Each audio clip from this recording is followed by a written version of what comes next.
স্বরাষ্ট্র উপদেষ্টা অবসরপ্রাপ্ত লেফটেন্যান্ট জেনারেল জাহাঙ্গীর আলম চৌধুরী বলেছেন, দু একটি বিচ্ছিন্ন অপহরণের ঘটনা ঘটলেও অন্যান্য সময়ের তুলনায় পাহাড় এখন অনেকটাই শান্ত, সুরক্ষিত রয়েছে বাংলাদেশের সীমান্ত। বুধবার দুপুরে চট্টগ্রাম সার্কিট হাউসে বিভাগের সব জেলা প্রশাসক, আইনশৃঙ্খলা বাহিনীর কর্মকর্তা ও বিভিন্ন সংস্থার কর্মকর্তাদের সাথে মত বিনিময় শেষে সাংবাদিকদের এসব কথা বলেন তিনি।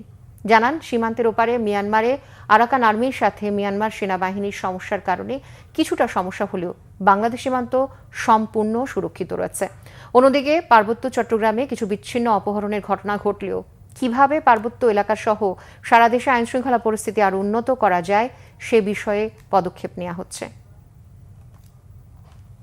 ওই বর্ডারটা একটু ডিফিকাল্ট বর্ডার। আপনারা জানেন দেশটা ক্লিয়ার, এখনো মিয়ানমারে আমরা তো মিয়ানমারের সাথে যোগাযোগ রাখি, কিন্তু বর্ডারটা কে দখল করে আসছে? আরাকান আর্মি পুরাটা। এখন দেখবেন দিবেন মিয়ানমার থেকে কোনো কিছু ইম্পোর্ট করতে হলে বা এক্সপোর্ট করতে হলে মিয়ানমার সরকারেরও ট্যাক্স দিতে হয়, আবার আরাকান আর্মিতে যারা আছে তারও পয়সা নিচ্ছে। আমি পাহাড়ে 3 বার চাকরি করছি, ক্যাম্প কমান্ডার ছিলাম, সিও ছিলাম, ব্রিগেড কমান্ডার ছিলাম। পাহাড়ে অশান্ত তো আপনারা দেখেনি নাই। এখন পাহাড় ওই তুলনা করতে গেলে পাহাড় পুরাটা শান্ত।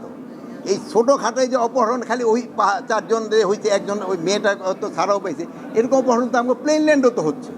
খালি ওই পাহাড়ের কেন দোষ দেন? পাহাড় আগের থেকে অনেক ভালো অবস্থা আছে, অনেক শান্ত আছে।